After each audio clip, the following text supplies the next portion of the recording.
us when we came here and we stayed here, there was no electricity, nothing, and there was no houses to stay. We asked Sri Kasturiji, where can we stay? And he said, anywhere you like. Under a tree on the road? Yes. So we selected one tree and we slept under the tree in front of the mandir. No. And we saw Swami running in the veranda and giving interview. In fact, I was literally crying. I thought I would be dead. And you believed he was going to shoot you? Oh yes, because machine gun was loaded. I started praying with my own Swami's visiting card. That card he gave you a long time ago. Long time, 65 he gave me. You carried it in your wallet. In my wallet. And so you pulled it out and you started to pray as he was preparing to shoot you. Yes. And I said, Sai Baba, I was crying literally. What prayer can I do? Just crying in front of the photograph. Then he came forward. He says, who is your God? I said, Sai Baba. And he took the visiting card in his hand. And he read, Bhagwan Sri Sathya Sai Baba, Pendakoda Taluka, Anandpur district, Andhra Pradesh. Go. He said, go? You go. I said, brother, I was shivering, you know.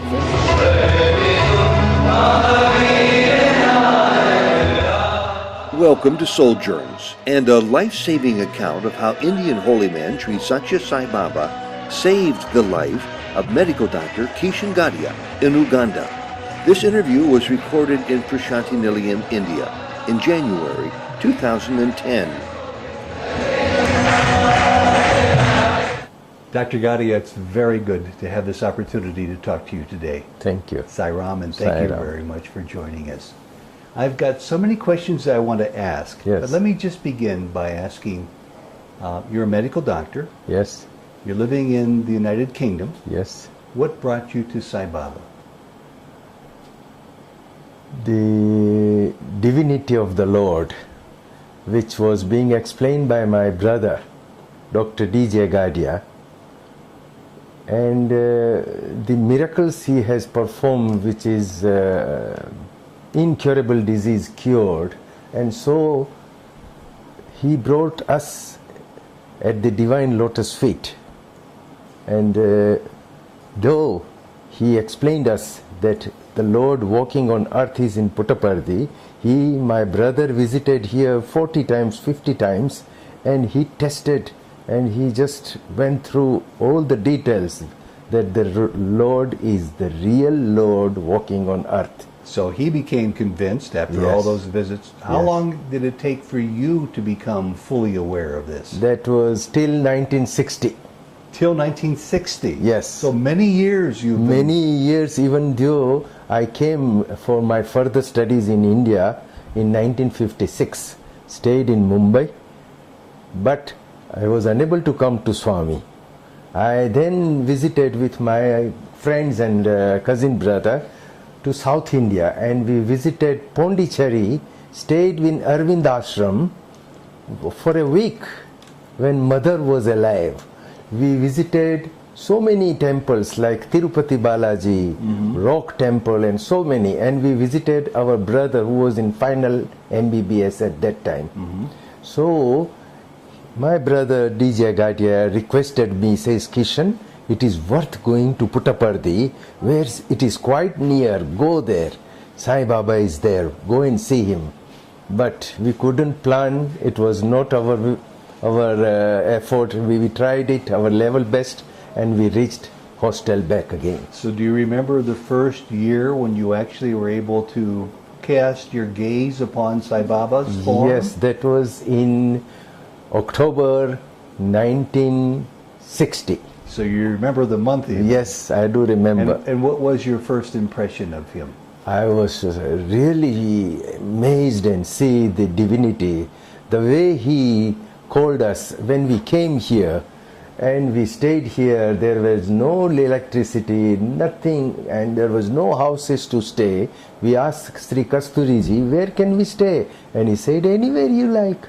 Under a tree on the road? Yes. So we selected one tree and we slept under the tree in front of the mandir. No. And we saw Swami running in the veranda and giving interview. And we were amazed to see the peaceful atmosphere here, first of all, first impression. Then next day Swami, through Kasturiji, called those medical students, and we were 7 of us, friends, all from the Gujarat University. We were in the Jamnagar Medical College at that time. So, while we reached in the interview room, what we saw, Swami raised his kafni. That means the kafni, the sleeve, and he materialized vibhuti, and he started giving to all of us, telling the name of the country and the name of the person. He says, Kampala se Shah has come from Kampala, Gadhia has come from Kampala, Patani has come from Dar es Salaam, Burza has come from Kashmir, like different names. So before he even talked to you, he was telling you where you came from and what your name was. Name, yes.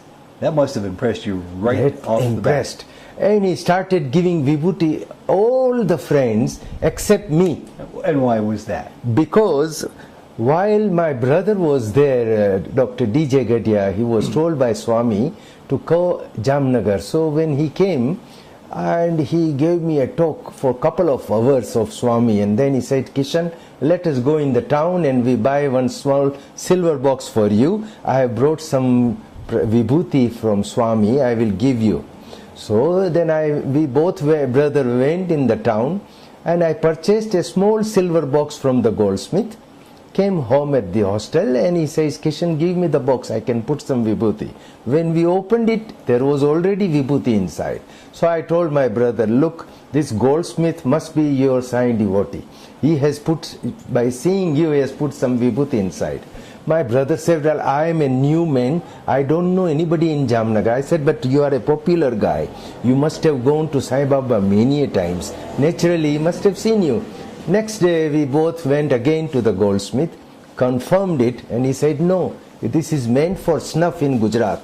People use snuff inside. Yes. Then we asked, did you put some vibhuti in the box? They says, no. Do you know anything about Sai Baba? I says, no.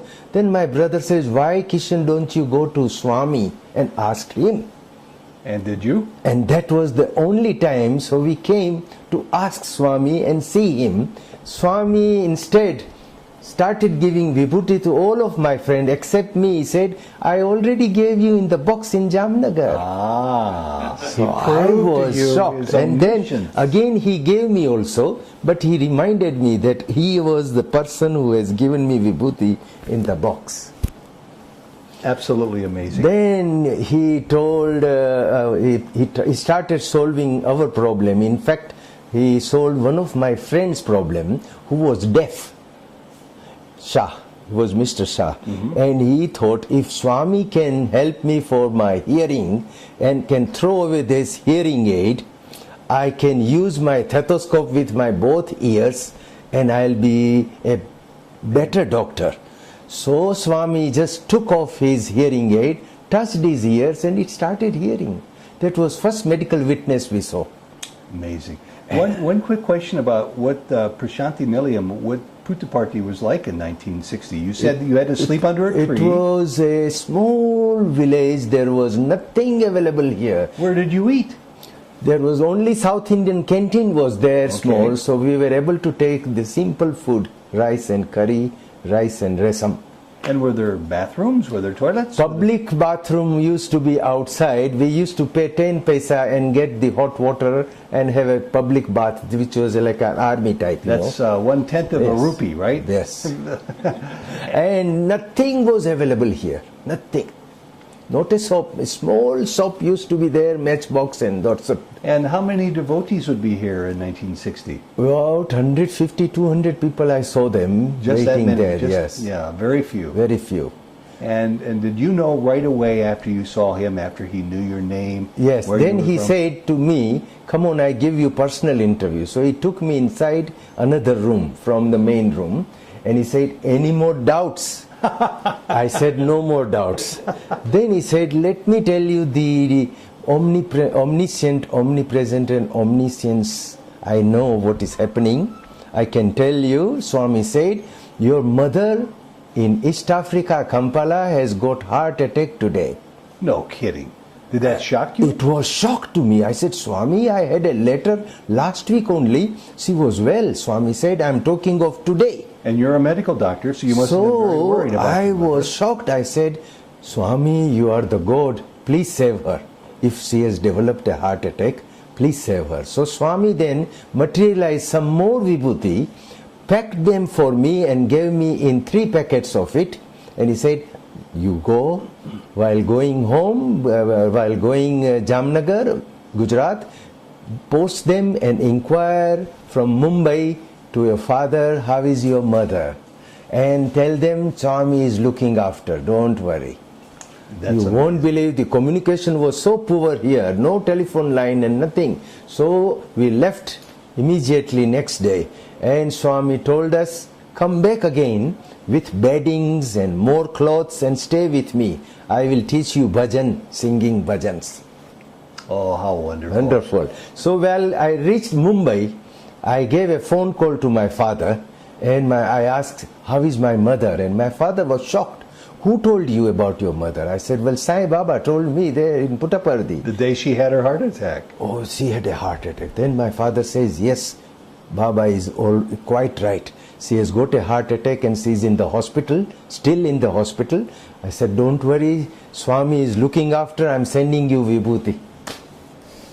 So that was my first impression that the Lord is definitely here in Puttaparthi. You've had many, many impressions and signs since then, but there's one in particular. Actually, there's many stories I'd like to hear, but one in particular I would like you to tell us now, and then we'll move on to another one, where later on in the 1960s in Uganda, where you were living, yes, if I recall correctly, they were in a state of turmoil, and the army was going around and being not very kind to people.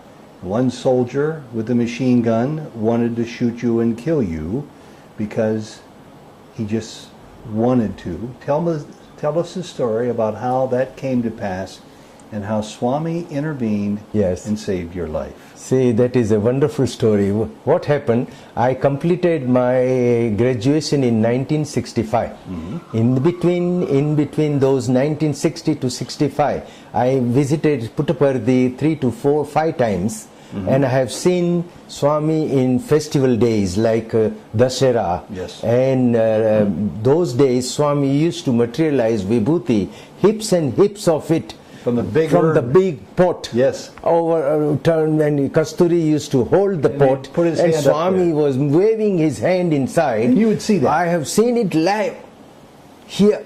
And I have seen those days Sai Gita was a baby Sai Gita. Little baby elephant. Yes, and it was having a beautiful one ring, bell in the neck.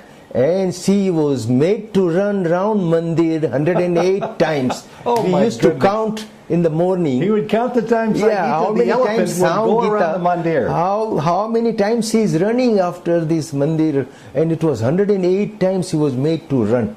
That was our Nagar Sankirtan those days.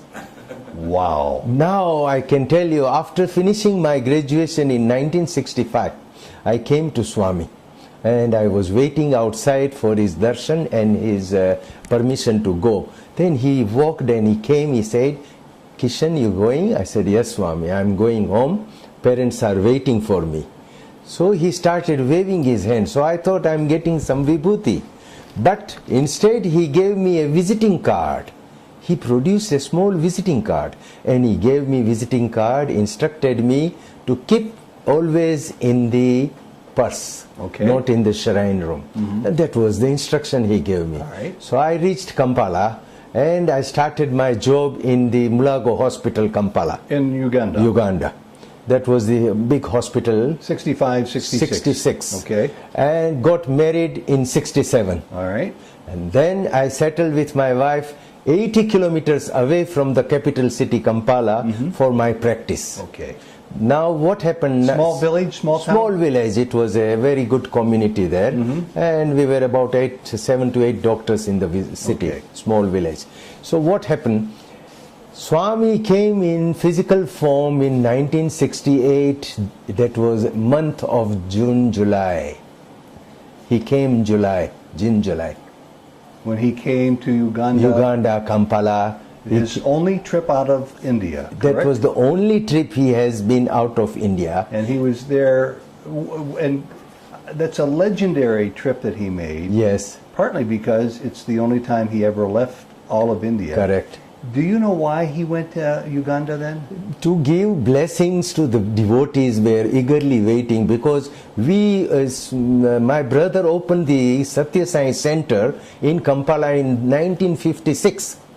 But there are devotees all over the world who would have loved to have him come But these and give devotees were so much insisting Swami. In fact, Dr. Patel, who brought Swami, he arranged and booked 9 times tickets for Swami and the company of the Swami. And finally 15. he came. Finally Swami agreed, So and this he was a brought. big moment for you and It for all was the people. so wonderful that my parents and all my uncles, they were all Swami's Sevadal. They were busy in Kampala, and Swami was so happy. But I was unable to come and see on weekdays. You see, Swami said, duty is God, work is worship. So you were working as a I doctor. was working in there, my small town, 80 kilometers away. But Saturday, Sunday was my off. So I came to Kampala to see Swami. And luckily, the day when we came, the announcement came from the Sevadal that all the doctors and their family, please come inside, Swami wants you. So I was there waiting for Swami's darshan. And I told my wife, come on, let us go, all doctors are going. We are all supposed to go inside. So we went inside, we had our darshan, Sparshan, Swami's Pad Namaskar. Swami asked us, how are you? I said, I'm quite well. I got my wife, Swami, on the ladies' side. And then Swami said, very happy. But then he started solving the problems of the doctors. In the meantime, he told us, go home. Tomorrow I'm coming to your home personally. Wow. So being Sunday, we thought beautiful. Saturday, Sunday. I was there till Sunday. So did he come the next day to your home? Next day he is planned, he came with Dr. Patel to our house, and we were all family members together and having a wonderful time with Swami. We offered him grapes as a token of our love, and we did the aarti and bhajans, and they were so happy. Then Swami said, life is like grapes now, but the future is no good. And what did he mean by that? That means they said, once these grapes becomes rotten, you throw away. So the future, So he was talking about your life in Uganda. yes, he said, future is no good in Uganda. So we told Swami, we are born, brought up here, father has got business, and they are all settled well, so many years. So he said, up till now the life was good, but future is no good. He wants you to leave. So he told me, then I asked him personally, Swami, what shall we do? He says, wind up, sell the things and move. I said, Swami, we are holding British passport. He said, move to London. Oh. And did you And do he that? said, don't go on your own, go with the family. I said, okay, Swami. So he wanted me to go with my sister, my brother-in-law, my brothers, and all of us family. And this was a period of increasing political turmoil. in Uganda. So this was, at that time there was not much problem. 1968 was quite good.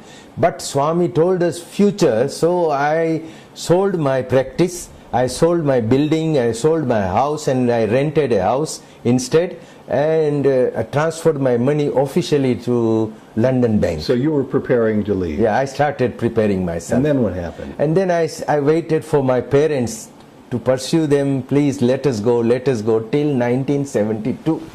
So they wouldn't go. They say it's difficult to wind up, son, difficult to sell the business and difficult to wind up completely. And what was your father's business? He was having a cloth business, Okay, so he had been there for many years. Many years. And he wouldn't find a buyer. He thought that it will be okay. There won't be more problem. You see, businessmen won't have any problem. Those who are working could have problems. Mm-hmm. This is what he thought. So. Yeah. So then what happened one day, while I was in the small town there, I was visiting my friend, and one army man came. He says, I want to check your car.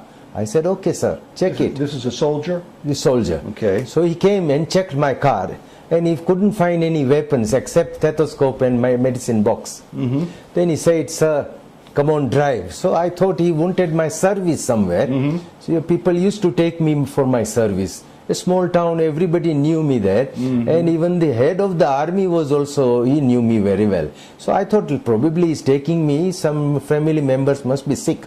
Instead, he took me in the bush and he said, come on, prepare. He brought the machine gun. He wanted to shoot me. And why? Because of the skin. He said, you people were ruling us. I said, but look, I am a doctor.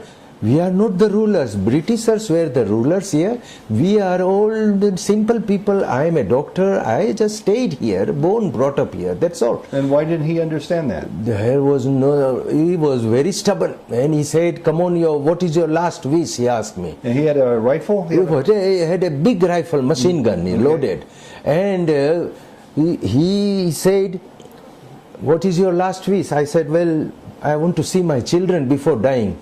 Let me go home. Then he says, no, you can smoke. I said, well, sir, I don't smoke. Then he said, you can pray. So he reminded me of praying, in fact. I was literally crying. I thought I would be dead. And you believed he was going to shoot you? Oh, yes, because machine gun was loaded. And one of the taxi, African taxi men, whom he passed from there and he stopped his car. And he showed me. He came to ask me, he says, and he asked those fellow army men, why you are harassing the doctor? Then he said, you go over there, I'll shoot you. So he silently disappeared. But he was a very good man. He went to the head of the army and informed him that the doctor is in trouble. So the the head of the army was looking for me. In the meantime, what happened? I started praying with my own Swami's visiting card. That card he gave you a long time ago. Long time, 65 he gave me. You carried it in your wallet. In my wallet. And so you pulled it out and you started to pray as he was preparing to shoot you. Yes. And I said, Sai Baba, I was crying literally. What prayer can I do? Just crying in front of the photograph. Then he came forward. He says, who is your God? I said, Sai Baba. And he took the visiting card in his hand. And he read, Bhagwan Sri Sathya Sai Baba, Pendakoda Taluka, Anandpur district, Andhra Pradesh. Go. He said, go. You go. I said, brother, I was shivering, When he gave me my card, I put it in my pocket. I had some money at all in my pocket. I gave him. I said, sir, take this money.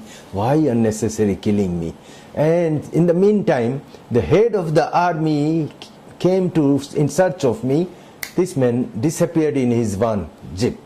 So I was saved. And I said, Sai Baba saved my life. Then I left the town same day. I left my village town that same day. I went to Kampala. I told my parents, would you like to come? I'm leaving this country now. And you were serious? Yes, I was much serious because I told my parents, I've got enough money there in London. We can support you all. What else we want? Bread and butter. What else? Come on. So all of us left, the family members. And it was October. Wow. I do remember it was a month of October. We left quietly from the Entebbe and we reached London. And we were given the really tremendous welcome by the British people there. Because we left only with our children, our suitcase, that's all. Not a single penny was allowed from the government. They said you were not able to take anything. Some clothes. Keep your clothes and your children, that's all. Go. So then, a long time later, you saw Sai Baba. Yes. And pick up the story from there. Oh yeah, what happened then?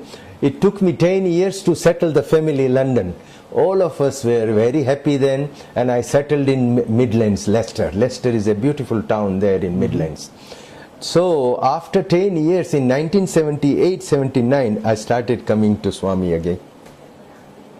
But in those days, I used to wait outside, wait for my token numbers. If I get number 1, 2, 3 token, like that system was there already. And Swami was mobile and running, but we were fortunate that Swami met us. We had interviews, and I was so lucky that I started every year coming, but had no personal talk.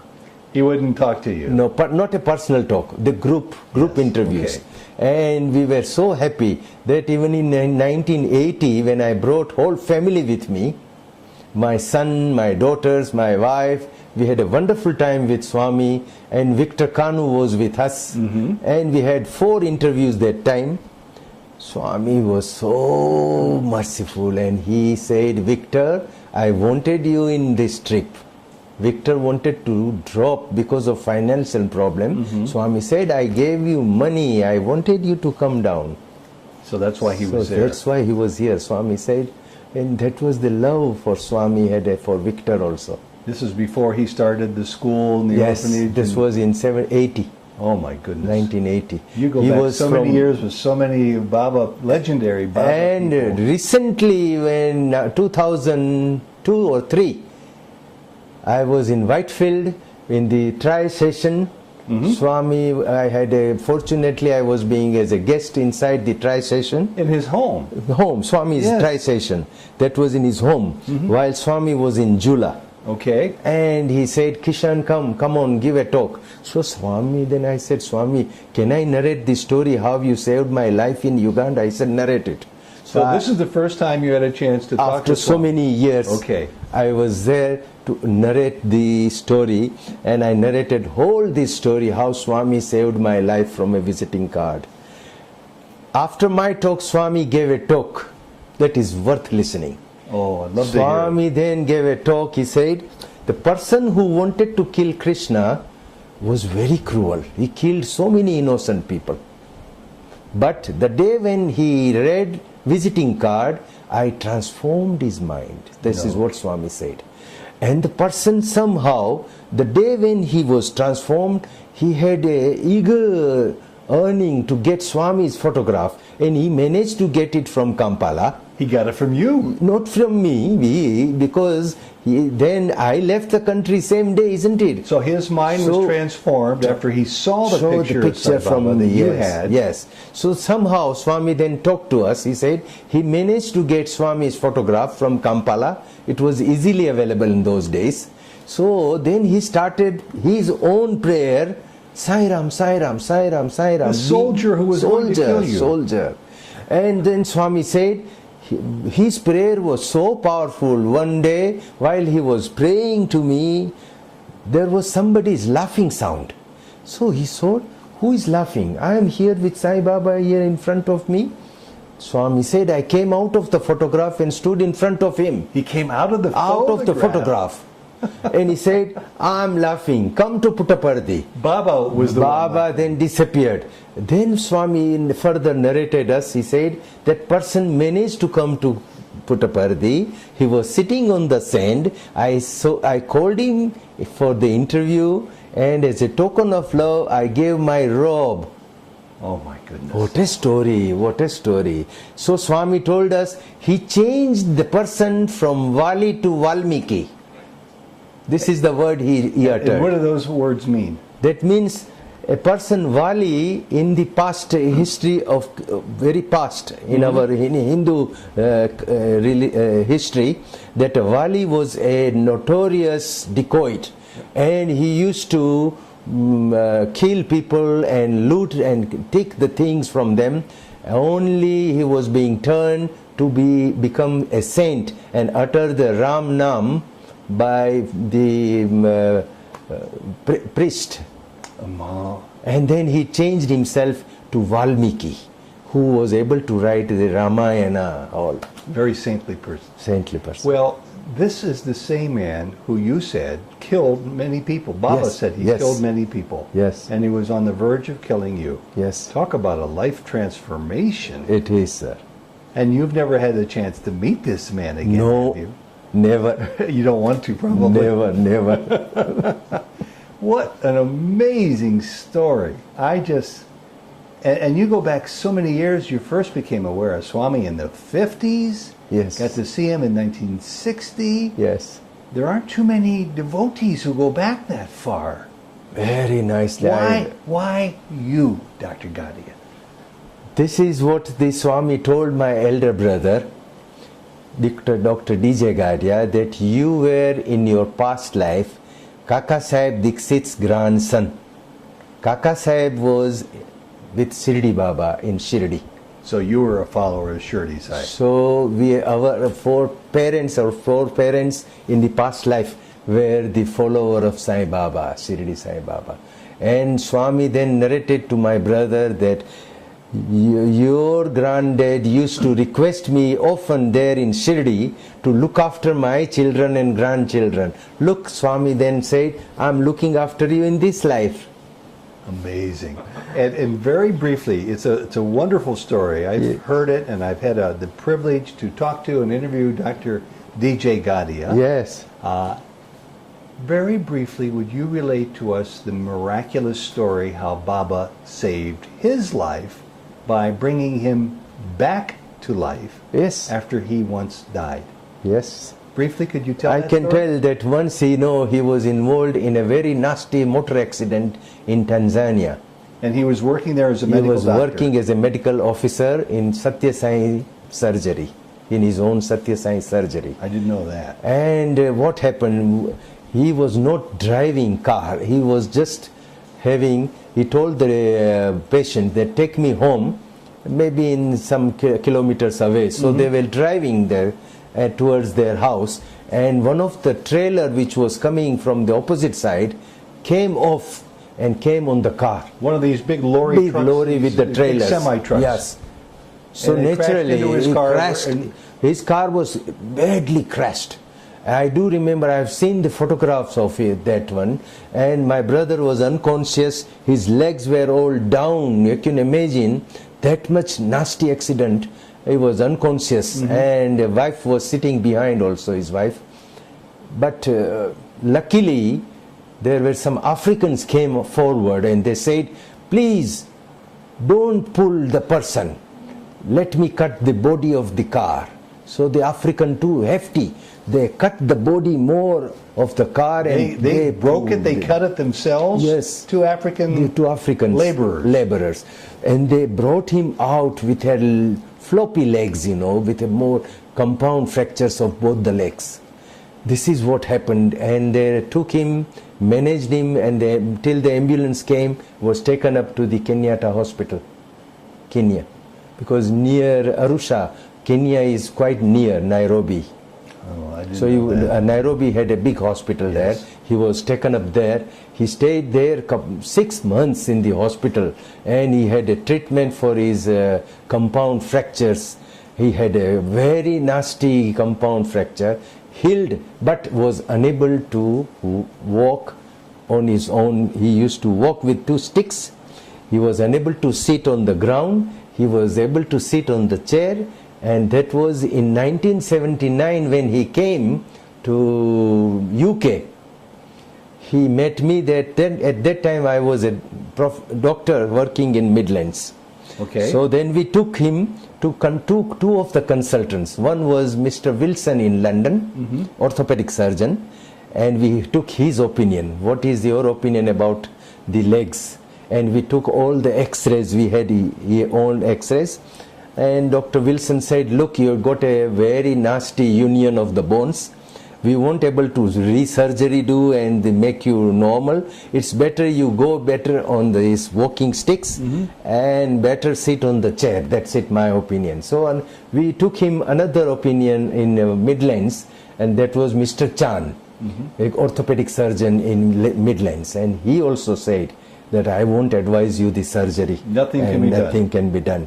Medically, we advise you to take at the most paracetamol whenever there is pain. Better go on this or a wheelchair. That's it.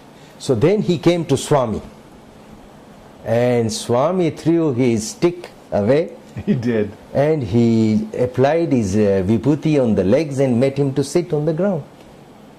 He was able to sit, but still he managed to sit on the chair a long time.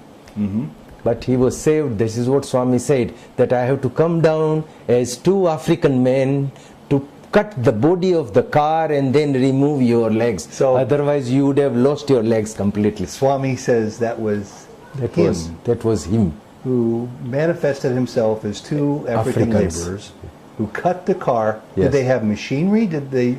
Maybe some machinery there, could be some, we don't know. They cut it in half. But there were no big machinery or any big cranes, no. So Swami says he was the He one who was did there. that. Very hefty Africans, and they disappeared after he left They disappeared into the woods. in the woods. Amazing. We have time for one more story.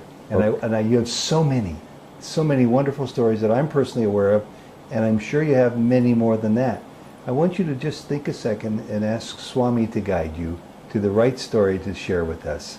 That's a delight to listen to, that helps us in our faith Yes, sir. and our struggles with coming to terms with all that Swami is, which is a mountainous task, Yes. but something that might also be useful to us. Yes, sir. As all of us who have the privilege to see an interview such as this face our own daily challenges. Yes, sir. So, having said that, Yes. which story do you want to share with us next? Then this is the latest miracle which I have witnessed. Okay.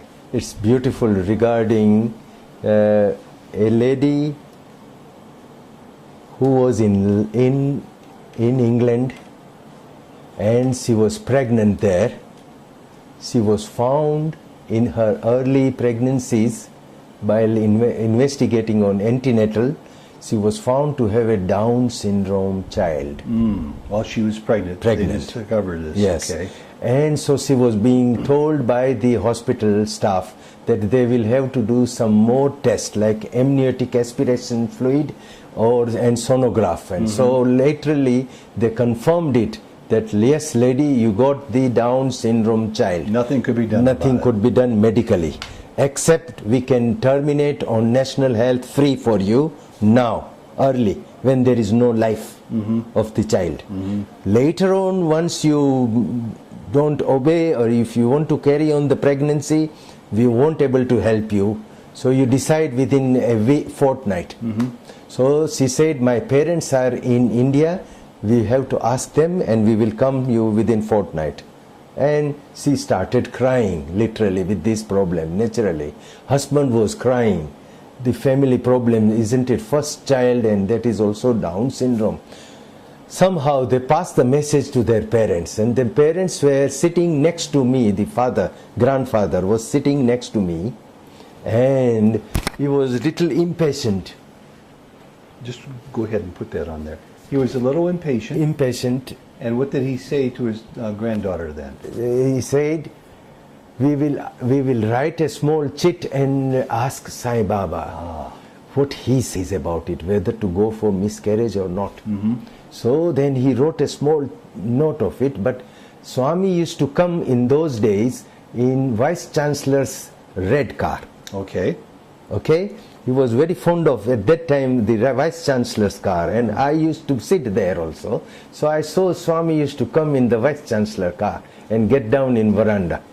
So this man was sitting next to me. I knew the gentleman from London only, and he said, Doc, I'm worried.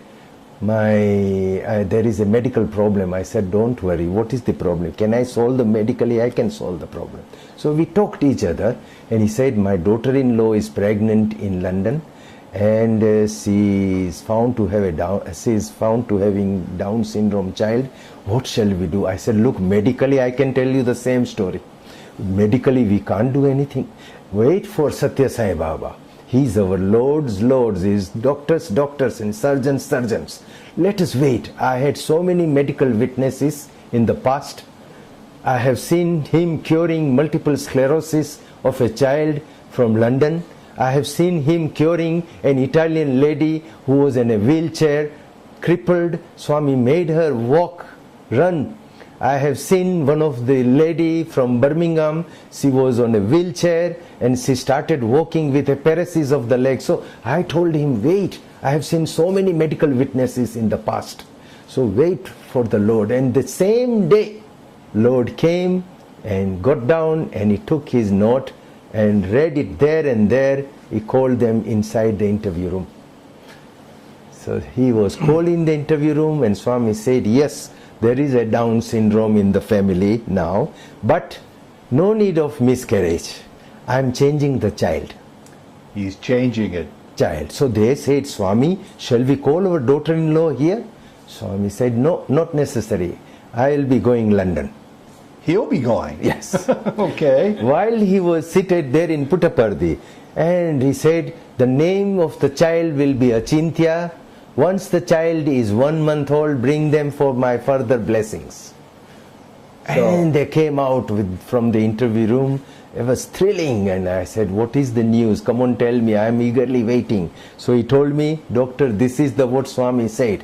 I said, 110%, no miscarriage now. Swami's words are final. Let us wait. And what happened? And after 8 months of pregnancy, she delivered a beautiful baby girl. What did her doctors say? And doctors were amazed. All gynecologists, obstetricians, they had their own conference in that area. And they said, where is the Down syndrome baby? We were expecting Down syndrome. You got a beautiful baby. Then they showed Sathya Sai Baba, a photograph of it. They said, this is the person, Sai Baba has changed it. Mm-hmm. And did they have a response to that? They were shocked. They said, who is Sai Baba? What is this? You've been to India? They said, no, I haven't been to India, but our Lord has changed it. And they said, oh, beautiful, but you got a beautiful. They put a question mark in their file. Mm-hmm. Just stopped the conference. They said, but we are very happy. A Down syndrome baby is not there and a beautiful child is there. So once the child was 1 month old, they brought them here for further blessings. Swami called them in the interview room. Just like he said. Yes. And Swami took the personal photograph of the child and the family. I saw all the photograph and I was so thrilled. What happened, this was in 2006 happened. Now the child is 3 years old, and recently I was going with Swami to Kodaikanal. Every time Swami goes to Kodai, I used to follow him. Mm-hmm. But once he took me as a guest of Swami. How wonderful. So I was happy with him to stay with him in Kodai. And Swami then called me there in 2006 also, that come on, narrate this story. Of the Down syndrome child. Then I said, Swami, can I speak of the Down syndrome baby? He says, yes, speak of the Down syndrome baby. So you did that. So I narrated whole incident of this. Just this past year you did this. Yeah, I just started with this. I said, well, Parikshit, which was Pandava, mm-hmm. was the only Pandava in the Pandava's family. Mm-hmm. All rest of the family was being killed in the war. So Pandava, except Pandava were there, but their children were being killed. Parikshit was intrauterine and Aswasthama wanted to kill intrauterine that child.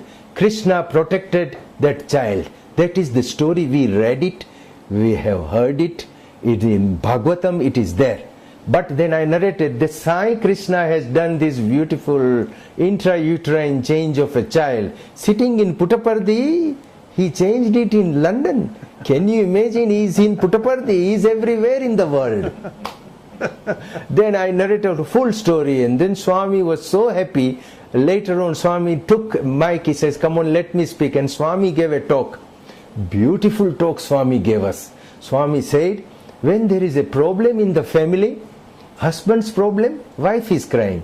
Wife's problem, husband crying. They are one body. Then Swami talked of Rama and Sita. Swami said, when Rama was in Kiskinda near Sugriva, he was in the forest, and because of the monsoon, he told Sugriva, come after the monsoon is over, we will go further in search of Sita. In the meantime, Rama was in the forest there in those time, and he was eating very little food. So Swami said, Rama became very thin. Swami then narrated that Sita was in Asok Vatika, and Sita was also thinking of Rama. Rama was thinking of Sita, and Sita was also eating very little food. So she became also very thin. And then with a wave of hand, Swami produced the ring of Rama. And he showed us, and he said, this is the same ring given by the King Janaka to Rama on the wedding day. And this is the same ring Rama gave it to Hanuman as a token of love to take it to Sita while in search of Sita in Lanka. So Swami then was playing in front of us with the 2 fingers in his ring. So we were shocked. It's a big ring. Big ring. And Swami, what a way. Rama was that much big. Look at it. So then Swami made us to see the ring, and Swami make it disappear later on. What amazing stories. Dr. Gadhia, I just want to thank you. This has been a very, very quick Thank you, sir. 45 minutes, 50 minutes. And I want to ask your permission. Yes. People are going to appreciate these stories like candy. Yes. They're going to want more and more and more. Yes. With Baba's blessings, I'd love my wife and I to track you down in the UK one day and get still more of your stories, because I know you have almost an inexhaustible supply Yes. of miraculous... In fact, I'm waiting for Swami's permission to give me to write a book. Well- my brother has written a book. I'm waiting for Swami's permission. Well, otherwise, ask him today to Yes. give you permission, because Yes. this is Yes. a book that needs to be written, I think. Yes. Thank you so much. Sai Ram, Sai God bless Ram. you, and Thank we'll you. see you again. Thank you very much. In 1998, he Yes. told her that you want to be with me intensely. Yes. In 7 years, would you be willing to join me? Okay. Swami used to say, she always used to say, give me the strength to bear it, whatever you want me to do Yes, it. yes. You should be with me. That's what she used to say. We sat in the darshan line here for about